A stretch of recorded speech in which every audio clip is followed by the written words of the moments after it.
Hi hello నమస్తే welcome back to my channel MMV Telugu channel. Hello my dear lovely family members and friends, మీరందరూ ఎలా ఉన్నారు? నేను చాలా బాగున్నాను, మీరు కూడా చాలా బాగున్నారని మనస్ఫూర్తిగా దేవుణ్ణి కోరుకుంటున్నాను. ఈరోజు మనం చెప్పుకునే స్టోరీలోకి పార్ట్ 3లోకి వచ్చేసాం, ఫస్ట్ క్లాస్లోకి.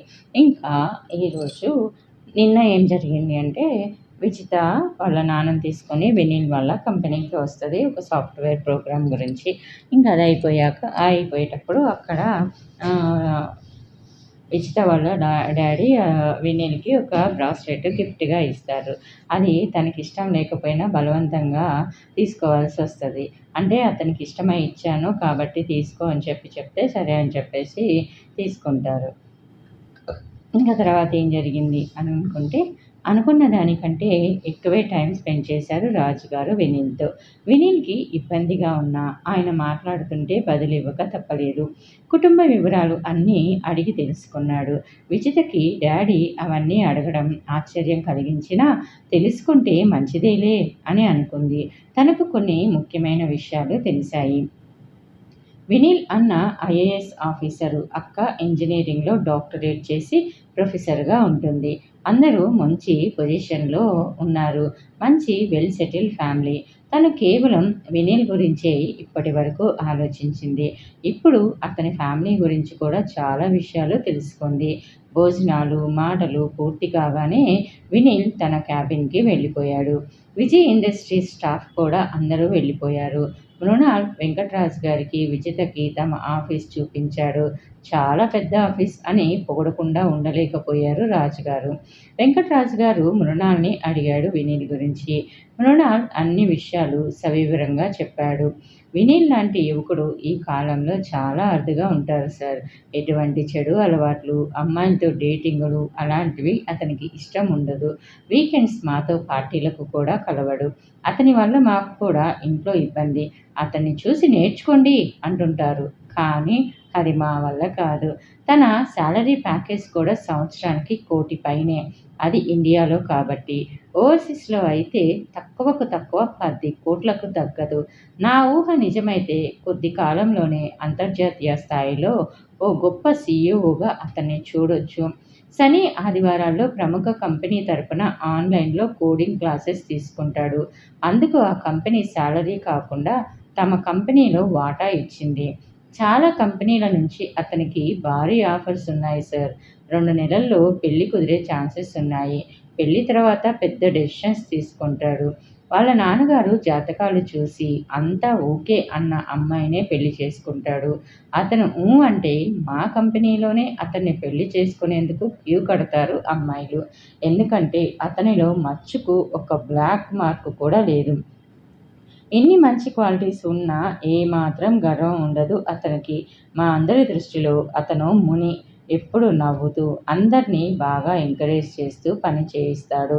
అందరూ అతనితో కలిసి పని చేసేందుకు పోటీ పడుతుంటారు.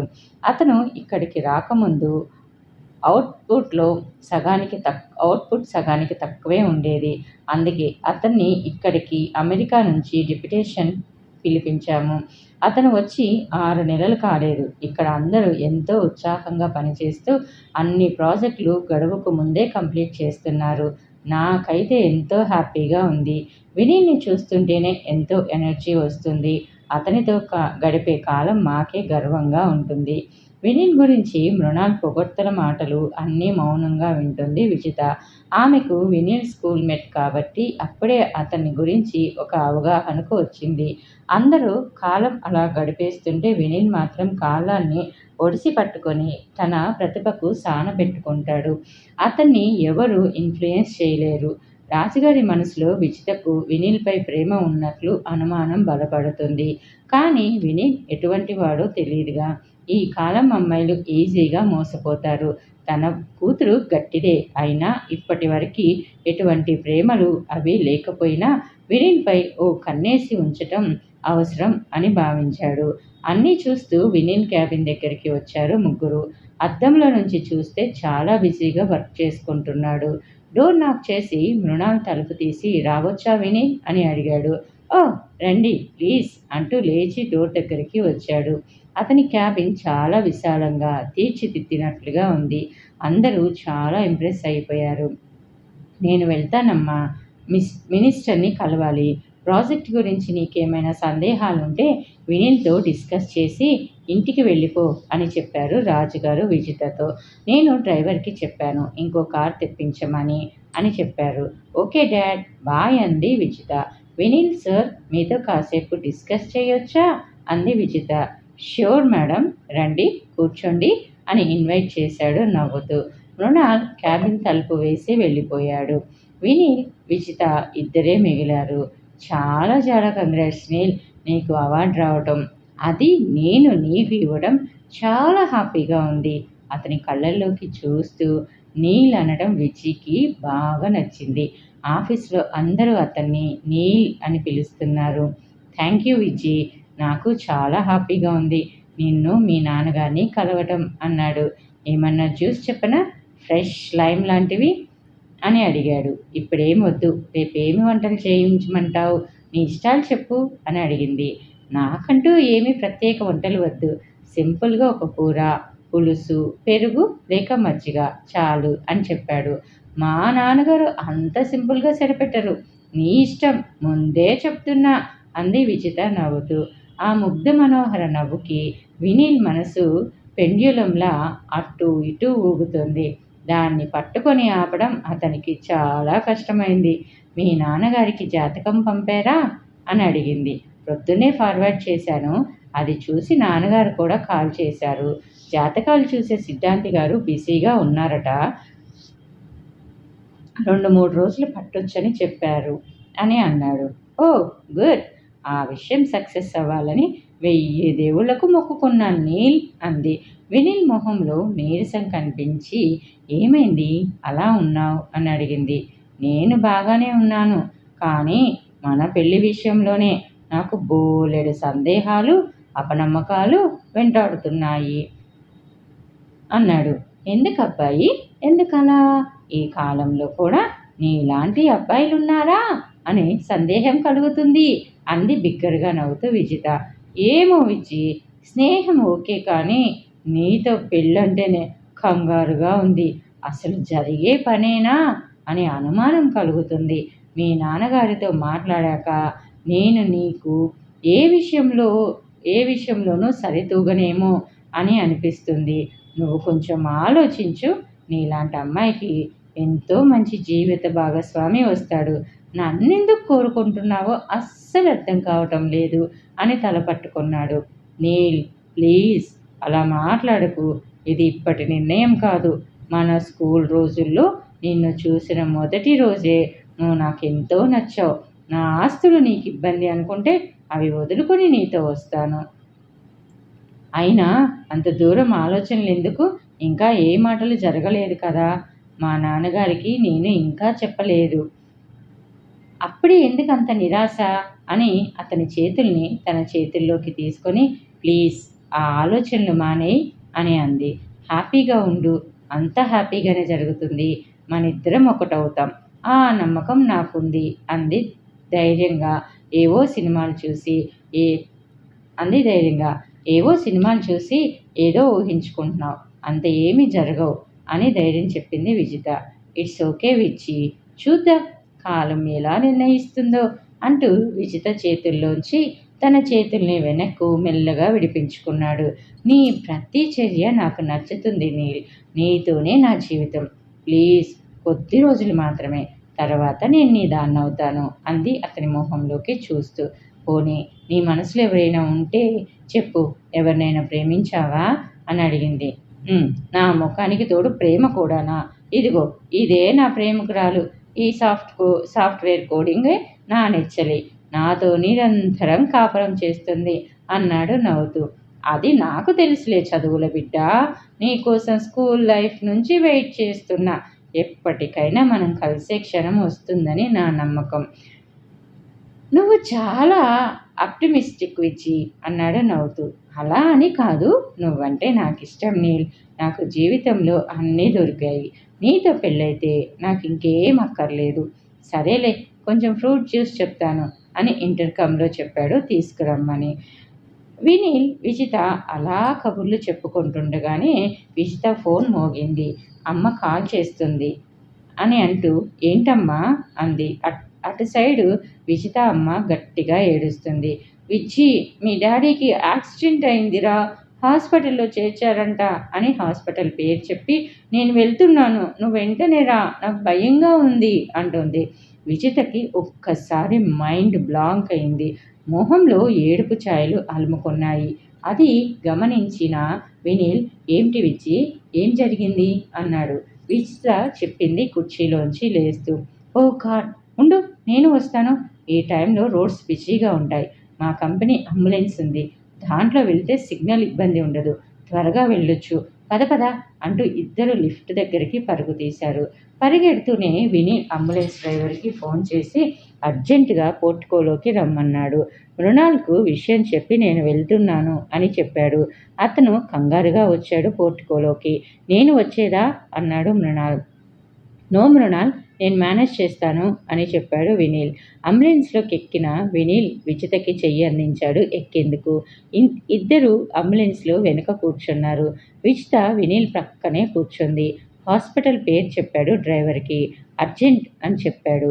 ఓకే సార్ అని బయలుదేరారు. నీల్, నాకు చాలా భయంగా ఉంది, డాడీకి ఎలా ఉందో అని ఆందోళనగా ఉంది అంది విజిత. వినీల్ భుజంపై తల వాల్చి కళ్ళు మూసుకుంది విజిత. ఏం కాదురా అంకుల్కి, ఆయన బాగానే ఉంటారు, నువ్వు కంగారు పడొద్దు, అంతా బాగుంటుంది, వరి అవ్వకు అని ఓదార్చాడు. వినీల్ చేతిని గట్టిగా పట్టుకుంది విజిత. ఏ వార్త వినాల్సి వస్తుందో అన్న దిగులు ఆమె మొహంలో ప్రస్ఫుటమవుతుంది. ఇంతలో విజిత ఫోన్ మోగింది. రాజుగారి స్టాఫ్ హాస్పిటల్ నుంచి ఫోన్ చేస్తున్నారు. భయంగా రిసీవ్ చేసుకుంది విజిత. మా నాన్నను రక్షించు అని భగవంతుణ్ణి ప్రార్థిస్తూ ఫోన్ మాట్లాడింది.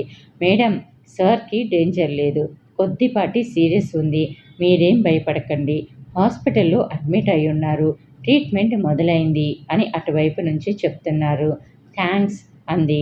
నేను దారిలో ఉన్నాను, వస్తున్నాను, అరగంటలో అక్కడుంటాను, డాడీని జాగ్రత్తగా చూడండి అని రిక్వెస్ట్ చేస్తుంది.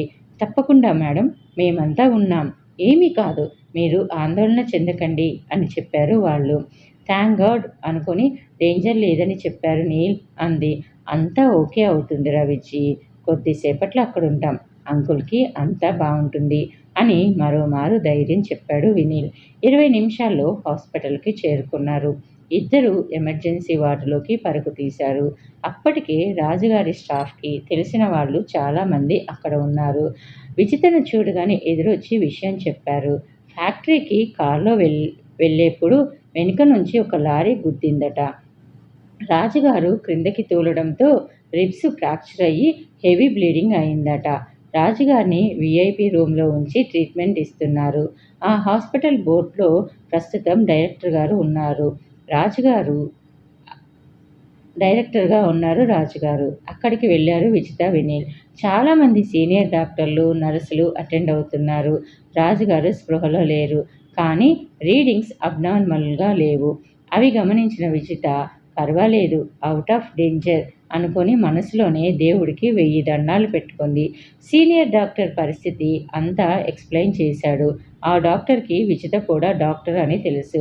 చాలా లక్కీ అమ్మా, ప్రాణభయం లేదు, కాకుంటే రిబ్స్ ఫ్రాక్చర్ అయ్యాయి, బ్లడ్ లాస్ చాలా అయింది, ముందు బ్లడ్ ఎక్కించి తర్వాత ఆపరేషన్ థియేటర్లో రిబ్స్ ఫ్రాక్చర్కి బ్యాండేజ్ వేయాలి. ప్రస్తుతం నొప్పులు విపరీతంగా ఉంటాయి కాబట్టి మత్తు ఇంజెక్షన్స్ ఇచ్చున్నాము. రాజుగారిది రేర్ బ్లడ్ గ్రూప్, నిన్ననే కొందరికి ఎమర్జెన్సీ కింద ఇచ్చాము, అందుకే స్టాక్ అయిపోయింది. అన్ని హాస్పిటల్స్లో ఎంక్వైరీ చేశాము, ఒక్క హాస్పిటల్లో ఉందన్నారు. అర్జెంటుగా గ్రీన్ కారిడార్లో పంపమని చెప్పాము, కాకుంటే అక్కడి నుంచి వచ్చేటప్పటికి అరగంట పైనే అవుతుంది, కొంచెం ఇమ్మీడియట్గా కావాలి అని వివరిస్తున్నాడు. వినీల్ ఆ డాక్టర్ని అడిగాడు ఏం బ్లడ్ గ్రూప్ అని. డాక్టర్ గారు చెప్పాడు. వినీల్ ఇమ్మీడియట్గా చెప్పాడు, డాక్టర్, నాది అదే బ్లడ్ గ్రూప్, నా బ్లడ్ తీసుకోండి ప్లీజ్ అన్నాడు. కొంచెం ఎక్కువ తీసుకోవాలి మిస్టర్, మీకు ఇబ్బంది అవుతుందేమో అని అనుమానం వ్యక్తం చేశాడు డాక్టర్. పర్వాలేదు ప్లీజ్ అరేంజ్ చేయండి ఇమీడియట్గా అన్నాడు రిక్వెస్ట్ చేస్తూ. పక్కనే ఉన్న విజిత వినీల్తో నీకు ఇబ్బంది అవుతుందేమో అన్నది. ఏమీ కాదు విజ్జి, నువ్వు కూల్గా ఉండు, నువ్వు డాక్టర్ కదా, నాకేం పర్వాలేదు, అంతా ఓకే అవుతుంది అన్నాడు. థ్యాంక్స్ వినీల్ అంది. చకచక వినీల్ బ్లడ్ గ్రూప్ చెక్ చేయడం, ఫిట్నెస్ చెక్ చేసి రాజుగారి బెడ్ పక్కనే మరో బెడ్ అరేంజ్ చేసి పడుకోబెట్టారు. రాజుగారికి సజెషన్స్ ఇచ్చి ఆక్సిజన్ పెట్టున్నారు. బ్లడ్ ఎక్కించడం అరేంజ్ చేశారు. ఆ ప్రాసెస్ మొదలైంది. విజిత ఇద్దరి మధ్యలో నిల్చొని ఉంది. అక్కడున్న డాక్టర్ వినీల్ వైపు చూపిస్తూ అతని నడుము బెల్ట్ లూజ్ చేసి ఇన్షర్ట్ తీసేయండి నర్స్ అని చెప్తున్నాడు నర్స్తో. పక్కనే ఉన్న విజిత వినీల్ నడుము బెల్ట్ తీసి షర్ట్ పైకి లాగింది. ఇంతలో విజిత మదర్ మాధవి వచ్చారు కంగారు పడుతూ. విజిత అంతా ఎక్స్ప్లెయిన్ చేసింది తల్లికి. మధ్యలో వినీల్ బీపీ చెక్ చేస్తున్నాడు డాక్టర్. నార్మల్గానే ఉంది. రాజుగారికి యాక్సిడెంట్ అనగానే చాలామంది సీనియర్ డాక్టర్స్ అక్కడికి వచ్చారు. అందరూ పర్యవేక్షణ చేస్తున్నారు. వేరే హాస్పిటల్స్ నుంచి కూడా సీనియర్ డాక్టర్స్ వచ్చున్నారు. విజిత కూడా డాక్టర్ కాబట్టి పరిస్థితి అర్థం చేసుకుంది. తండ్రికి డేంజర్ లేదు, కాకుంటే బ్లడ్ లాస్ వల్ల బీపీ లెవెల్స్ పడిపోయి రక్తం కావాల్సి వచ్చింది. సీనియర్ డాక్టర్కి కూడా విజిత డాక్టర్ అని తెలుసు. చెప్పాడు. రిప్స్ ఫ్రాక్చర్ అయ్యి రక్తం ఇవ్వడం పూర్తవగానే ట్రీట్మెంట్ చేస్తామని చెప్పాడు doctor. Okay doctor, thank you అని చెప్పింది. రాజుగారికి ప్రాణాపాయం తప్పటంతో అందరూ ఊపిరి పీల్చుకున్నారు. ఇన్ఛార్జి డాక్టర్ మనసులోనే దేవుడికి కృతజ్ఞతలు చెప్పుకున్నాడు. వినీల్ సమయానికి బ్లడ్ ఇవ్వకుంటే ఏం జరిగేదో అతనికి తెలుసు. అమ్మయ్యా అనుకుని ఊపిరి పీల్చుకున్నాడు. కార్ డ్రైవర్కి కూడా నుదుటి మీద బాగా దెబ్బలు తగిలాయి. అతనికి కూడా అక్కడే ఎమర్జెన్సీ వార్డులో ట్రీట్మెంట్ చేస్తున్నారు. వెంకట్రాజు గారి అన్నయ్య వీర్రాజు గారు కూడా వచ్చారు చూసేందుకు. బ్లడ్ ఇస్తున్న వినీల్ని చూసి ఆశ్చర్యపోయాడు ఆయన. ఇతను ఇక్కడెందుకున్నాడా అని వెంకట్రాజు గారి స్టాఫ్ చెప్పారు వీర్రాజుతో. వెంకట్రాజు గారు వినీల్ వాళ్ళ ఆఫీస్కి వెళ్ళడం, అక్కడి నుంచి తమ ఫ్యాక్టరీకి బయలుదేరడం, పొలిమేరలో వెనుక నుంచి లారీ గుద్దటం అన్నీ వివరించారు. వినీల్ బ్లడ్ సమయానికి ఇవ్వడం వల్లే వెంకట్రాజు గారు ప్రాణాపాయం నుంచి తప్పించుకున్నారు అని అందరూ చెప్పారు వీర్రాజు గారితో. వీర్రాజు గారు వినీల్ దగ్గరకు వెళ్ళి థ్యాంక్స్ బాబు అని చేతులు జోడించి చెప్పాడు. మా తమ్ముణ్ణి కాపాడావు అన్నాడు. అయ్యో అదేముంది సార్, లక్కీగా నా బ్లడ్ గ్రూప్ సరిపోయింది అన్నాడు వినీల్. రక్తం ఎక్కించడం పూర్తయింది. డాక్టర్లందరూ అమ్మయ్యా అని ఊపిరి పీల్చుకున్నారు. లక్కీగా వినీల్ బ్లడ్ ఇవ్వబట్టి సరిపోయింది. ఏ మాత్రం లేట్ అయినా చాలా ఇబ్బంది పడాల్సి వచ్చేది, ప్రాణానికి ముప్పు వచ్చి ఉండేది అనుకున్నారు అక్కడి డాక్టర్స్ అదే మాట వినీల్తో విజితతో చెప్పారు. ఇన్ఛార్జి డాక్టర్ అయితే వినీల్ చేతిపై ఆప్యాయంగా నొక్కుతూ సమయానికి దేవుడిలా కాపాడావు అని పెద్దగానే కృతజ్ఞతలు చెప్పాడు. హాస్పిటల్ బ్లడ్ బ్యాంక్ ఇన్ఛార్జిని పిలిపించి సీనియర్ డాక్టర్ తెగ తిట్టిపోస్తున్నాడు. బ్లడ్ స్టాక్ అయిపోగానే ఇమ్మీడియట్గా తెప్పించడం తెలీదా ఏంటి అంత శ్రద్ధ అని చివాట్లు పెట్టి లాస్ట్ వార్నింగ్ ఇచ్చాడు. డాక్టర్ వినీల్ని చెకప్ చేశాడు. కొంచెం నీరసంగా ఉంటుంది, కొన్ని గంటలు ఇక్కడే రెస్ట్ తీసుకోండి అన్నాడు. పర్వాలేదండి అంటూ లేవబోయాడు వినీల్. కానీ కొంచెం తూలాడు. విజిత పట్టుకుంది. డాక్టర్ చెప్పారు కదా నీల్, కొంచెంసేపు రెస్ట్ తీసుకో అని అతన్ని వెనక్కి వాల్చి పడుకోబెట్టింది. ఇవాళ ఇక్కడే ఉండు నాతోటి, నాకు ధైర్యంగా ఉంటుంది ప్లీజ్ అంటూ రిక్వెస్ట్ చేసింది. సరే ఉంటాను అన్నాడు. వినీల్ నీరసం చూసి సీనియర్ డాక్టర్ వెంటనే అతనికి సెలైన్ పెట్టమన్నాడు. నర్సు వచ్చి సెలైన్ అరేంజ్ చేసింది వినీల్కి. సీనియర్ డాక్టర్ విజిత వైపు తిరిగి అతనికి సెలైన్ ఇవ్వడం బెటర్ అని చెప్పాడు. ఎస్ డాక్టర్ అంది విజిత థ్యాంక్స్ చెప్తూ. వీర్రాజు విజిత మాధవీల దగ్గరికి వచ్చి ఈరోజు అదృష్టం బాగుందమ్మా, మనవాడికి ప్రమాదమేం లేదు, కాకుంటే రిప్స్ అతుక్కునేందుకు టైం పడుతుందని డాక్టర్స్ చెప్పారు. 3 నెలలు బెడ్ రెస్ట్ అవసరం అన్నారు. అవన్నీ చిన్న విషయాలు అన్నాడు. అవును బావగారు, నిజంగా అదృష్టం అంది మాధవి విజిత దగ్గరికి వచ్చి. ఏరా విజిత, అంతా ఓకేనా అంటూ ఆప్యాయంగా తల నిమిరాడు. డాడీ సేఫ్ రా, ఏమీ కాదు అన్నాడు. థ్యాంక్స్ పెదనాన్న. విజిత కళ్ళల్లో నీళ్లు తిరుగుతున్నాయి.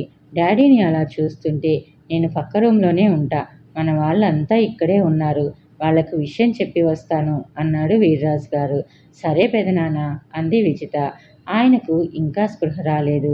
ఎలాగూ బ్యాండేజ్కి అనస్థిషియా ఇవ్వాలి. అప్పటి వరకు మత్తు ఇంజెక్షన్ పనిచేస్తుంది. మెలకువగా ఉంటే ఆ నొప్పి ఆయన భరించలేరు. రాజుగారి వెంట ఆపరేషన్ థియేటర్లోకి విజిత వెళ్తుంటే సీనియర్ డాక్టర్, నువ్వెందుకులేమ్మా, మేమంతా ఉన్నాంగా, నువ్వు మీ మమ్మీకి తోడుగా ఉండు అని చెప్పాడు. తానేమైనా కంగారు పడతామనేమోనని ఆయన అన్నట్లు తోచింది విజితకి. అందుకే లోపలికి వెళ్లకుండా ఆగిపోయింది. బెడ్పై పడుకోనున్న వినీల్ని ఎవరు అతను అని అడిగింది విజిత తల్లి. అతను వినీల్ అని సాఫ్ట్వేర్ కంపెనీలో ఉద్యోగి మమ్మీ. డాడీ వాళ్ళకి సాఫ్ట్వేర్ కావాలంటే వాళ్ళ కంపెనీకి వెళ్ళాం. మధ్యాహ్నం అక్కడ మీటింగ్ తర్వాత డాడీ మన ఫ్యాక్టరీకి వెళ్తుంటే యాక్సిడెంట్ జరిగింది. నేను మన కొన్ని వివరాల కోసం ఆ సాఫ్ట్వేర్ కంపెనీలోనే ఉండిపోయాను. నువ్వు నాకు ఫోన్ చేసి చెప్పినప్పుడు నేను వినీల్తో మన ప్రాజెక్ట్ గురించి డిస్కస్ చేస్తున్నాను. అతనే నన్ను ఇక్కడికి తీసుకువచ్చాడు. లక్కీగా డాడీకి అతని బ్లడ్ గ్రూప్ సరిపోయింది. ఒక విధంగా దాని వలన డాడీ పెద్ద ప్రమాదం నుంచి తప్పించుకున్నారు అంటూ వివరించింది విజిత. తమ ప్రేమ గురించి చెప్పలేదు. ఆ సమయంలో అలాంటివి ఎందుకని మిన్నకుండిపోయింది. తన తండ్రి ఆరోగ్యం ముఖ్యం. ఆయన సేఫ్గా డిశ్చార్జ్ అవ్వాలి అనుకుంది. ఓహ్, అతను చాలా హెల్ప్ చేశాడు విజ్జి. అతనికి థ్యాంక్స్ చెప్దాం అంటూ వినీల్ బెడ్ వద్దకు వెళ్ళింది మాధవి. ఆవిడ వెంటే విజిత కూడా వెళ్ళింది. వినీల్కి సెలైన్ పెట్టడం పూర్తయింది. నర్సు వచ్చి స్టాండు అవి తీసేసింది. ఎలా ఉంది నీల్ అంది Vijitha. Feeling much better. Saline పెట్టకముందు కొంచెం రీలింగ్ ఎఫెక్ట్ ఉంది. ఇప్పుడు నార్మల్గా ఉంది అన్నాడు. నీల్, మా అమ్మ మాధవి అని పరిచయం చేసింది. ఆవిడ 2 చేతులు జోడించి, చాలా సాయం చేశావు బాబు, ఆయన ప్రాణం కాపాడావు అంది. అయ్యో, అదేంటండి, లక్కీగా సార్ది నాది ఒకే బ్లడ్ గ్రూప్, అందుకే నాకు ఆ అవకాశం వచ్చింది అన్నాడు. ఇదిగో, ఇది సార్ ఇచ్చారు మధ్యాహ్నం అని బ్రాస్లెట్ చూపించాడు మాధవికి. నీల్ ప్రతిభకు డాడీ ప్రజెంట్ చేశారమ్మా అని చెప్పింది విజిత తల్లితో. వినీల్ బాస్ మృణాలు, అతనితో పాటు ఆఫీస్ వాళ్ళు ఓ 10 మంది వచ్చారు వినీల్ని చూసేందుకు. వాళ్ళందరినీ చూస్తున్న మాధవికి విజిత చెప్పింది అతని కంపెనీ వాళ్ళని. అందరూ విజితని పలకరించారు. రాజుగారికి ఎలా ఉందని అందరికీ వివరంగా చెప్పింది విజిత. వినీల్ని అందరూ అభినందించారు బ్లడ్ డొనేట్ చేసినందుకు. వినీల్ టీమ్మేట్ మీను ప్యాక్ చేసుకొచ్చిన ఫ్రెష్ ఫ్రూట్ జ్యూస్ను అందరికీ ఇచ్చింది. నీల్కి ప్రత్యేకంగా తానే తీసుకెళ్లి తాగించబోయింది. Hey, no no no, I'm fine అంటూ బెడ్ మించి లేచి నిల్చున్నాడు వినీల్. మీను ఇచ్చిన జ్యూస్ గ్లాస్ అందుకొని సిప్ చేస్తున్నాడు. ఈ 3 రోజుల్లోనే వినీల్ తనకు, తన ఫ్యామిలీకి బాగా దగ్గరవుతున్నట్లు అనిపించింది విజితకి. అతన్ని చూస్తే తనకి కొన్నంత ధైర్యం, ఎంతో ఉత్సాహం వస్తుంది. వీర్రాజు గారు అతనితో పాటు మరికొందరు రూమ్లోకి వచ్చారు. వారికి కూడా జ్యూస్ ఇచ్చింది మీను. విజిత పెదనాన్నకి చెప్పింది డాడీని ఆపరేషన్ థియేటర్లోకి తీసుకెళ్ళినట్లు. ఇంకో గంట పడుతుంది బ్యాండేజ్ వేసేందుకు అని చెప్పింది. మీరు వెళ్ళండి పెదనాన్న, మీరు అలసిపోయారు, నేను మమ్మీ ఉంటాం. వినీల్ని కూడా రిక్వెస్ట్ చేశాను, అతను తోడుగా ఉంటానన్నాడు అంది. కానీలేమ్మా, వాడు బయటికి వచ్చిన తర్వాత చూసి వెళ్తాను అన్నాడు. ఆయన బాగా దిగాలుగా ఉన్నాడు. తమ్ముడికి అంత పెద్ద యాక్సిడెంట్ అవడంతో కాకుంటే ప్రాణాపాయం తప్పినందుకు ఆయనకు కొంత ఊరట కలిగింది. సరే పెదనాన్న, మీరిప్పుడు వేసుకోవలసిన మెడిసిన్స్ ఏమైనా తెప్పించమంటారా అని అడిగింది. అర్జెంటు లేదురా, ఇంటికి వెళ్ళి వేసుకుంటాను అన్నాడు ఆయన. వినీల్ తనతో తెచ్చిన బ్యాగ్లో తన ల్యాప్టాప్ తీసి మెయిల్స్కి రిప్లై ఇస్తున్నాడు అక్కడున్న కుర్చీలో కూర్చొని. మీను అతని చేతుల్లో నుంచి ల్యాప్టాప్ లాక్కుంది. కొంచెంసేపు రెస్ట్ తీసుకో, ఎప్పుడు పనేనా, ఇక్కడ ఇంతమంది ఉన్నాం అంది. ఓ, సారీ అన్నాడు. అందులో కమిషనర్ ఆఫ్ పోలీస్, అతని వెంట 4 పోలీస్ ఆఫీసర్స్ ఆ రూమ్లోకి వచ్చారు. వస్తూనే వినీల్ని చూసి, హే వినీల్, నువ్వేంటి ఇక్కడ అని అడిగాడు commissioner of police Yashwant. Vineel అన్నయ్య, యశ్వంత్ ఇద్దరు క్లాస్మేట్స్. వినీల్ అన్నయ్య IAS, Yashwant IPS. Hello Yashwant, నేను రాజుగారిని చూసేందుకు వచ్చాను అన్నాడు. ఇక్కడ రాజుగారి ఫ్యామిలీ మెంబర్స్ ఎవరు అని అడిగాడు. విజిత, మాధవి, వీర్రాజు గారి వైపు చూపించాడు వినీల్. మీతో కొంచెం ప్రైవేట్గా మాట్లాడాలి అన్నాడు యశ్వంత్ వాళ్ళతో. తప్పకుండా అన్నారు వీర్రాజు. ప్రక్క రూమ్కి వెళ్దాం అని దారి తీశాడు. ఆయన్ని అనుసరించారు విజిత, మాధవి. యశ్వంత్ వినీల్ని కూడా రమ్మన్నాడు. వినీల్ కూడా వెళ్ళాడు వాళ్ళతోటి. ఆ రూమ్లో రాజుగారి ఫ్యామిలీ, వినీల్, పోలీస్ ఆఫీసర్స్ తప్ప ఇంకెవరూ లేరు. అప్పుడు చెప్పాడు యశ్వంత్, రాజుగారిపై హత్యాయత్నం జరిగిందని, అది యాక్సిడెంట్ కాదని. అందరూ ఒక్కమారు ఉలిక్కిపడ్డారు. 6 నెలల క్రితమే వెంకట్రాజు గారిపై ఒకమారు ఇలాంటి ప్రయత్నం జరిగింది. కానీ ఆ రోజు త్రుటిలో తప్పించుకోవడం జరిగింది. ఆయనకి అనుమానం వచ్చి తనకు బాగా పరిచయం ఉన్న రాష్ట్ర డీజీపీకి చెప్పాడు. అప్పటినుంచి రాజుగారు ఎక్కడికి వెళ్తున్నా ముందే పోలీస్ ఫోర్స్కి ఇన్ఫార్మ్ చేసేవారు. వాళ్ళు కనిపెడుతూ ఉండేవాళ్ళు. ఈరోజు మరలా అదే ప్రయత్నం జరిగింది. నార్సింగి జంక్షన్ దగ్గర వెనుక నుంచి పెద్ద ట్రక్కుతో గట్టిగా ఆయన కారును గుద్దబోయారు. డ్రైవర్ చాకచక్యంగా కొంచెం పక్కకు తిప్పాడు. అందుకే పెద్ద ప్రమాదం తప్పింది. లేకుంటే స్పాట్లోనే ప్రాణాలు కోల్పోవలసి వచ్చేది అని. మాధవి, విజిత చాలా భయపడ్డారు ఆ మాటలు విని. రాజుగారు ఎప్పుడూ ఇంట్లో ఆ విషయం చెప్పలేదు. ఇంట్లో వాళ్ళు భయపడతారని బహుశా చెప్పలేదు. వీర్రాజుకు కూడా భయం వేసింది. తమ్ముడిపై హత్యాయత్నం అనేసరికి ఆయన యశ్వంత్ను అడిగాడు, ఎవరినైనా పట్టుకున్నారా ఈ విషయంలో అని. ఎస్ సార్, ఆ ట్రక్ డ్రైవర్ని అదుపులోకి తీసుకున్నాం. అరెస్టు చేసి రిమాండ్కి పంపాం. వెంకట్రాజు గారికి ముఖ్య శత్రువు ఒకతని పేరు చెప్పాడు. అతనిపై 6 నెలల నుంచే నిఘా ఉంచాం. వారిపై కూడా కొన్ని సెక్షన్స్ నమోదు చేస్తున్నాం. రాజుగారు స్పృహలోకి వచ్చి మాట్లాడితే ఆయనతో డిస్కస్ చేసి కేసుని ముందుకు తీసుకువెళ్తాం అని చెప్పాడు. ఇప్పుడు రాత్రి 7 గంటలయింది. అక్కడున్న పరిస్థితుల్లో ఎవరూ ఏమీ మాట్లాడలేదు. అంతా సీరియస్గా ఉన్నారు. వెంకట్రాజు గారిని ఆపరేషన్ థియేటర్లోకి తీసుకువెళ్లారు. రిబ్స్కి బ్యాండేజ్ వేసేందుకు. తర్వాత ఏం జరిగింది అనేది తెలుసుకోవాలి అనుకుంటే నెక్స్ట్ ఎపిసోడ్ వరకు వెయిట్ చేయండి. అలానే నా ఛానల్ని ఇంకా సబ్స్క్రైబ్ చేసుకోకపోతే ఇప్పుడే సబ్స్క్రైబ్ చేసుకోండి. సబ్స్క్రైబ్ బటన్ రెడ్ కలర్లో ఉంటుంది. దాన్ని క్లిక్ చేస్తే బెల్ ఐకాన్ వస్తుంది. దాన్ని క్లిక్ చేసి ఆల్ అనే ఆప్షన్ ఎంచుకుంటే ముందు నేను చెప్పే మరిన్ని ఇంట్రెస్ట్కరమైన సిరీస్ అప్డేట్స్ అన్నీ మీకు నోటిఫికేషన్ రూపంలోకి వచ్చేస్తాయి. ఈ సిరీస్ మీద మీ అభిప్రాయాలు, సూచనలు, సలహాలు తప్పకుండా కింద కామెంట్ సెక్షన్లో ఇవ్వండి. Thanks for the watching. Bye bye. Take care. See you soon again.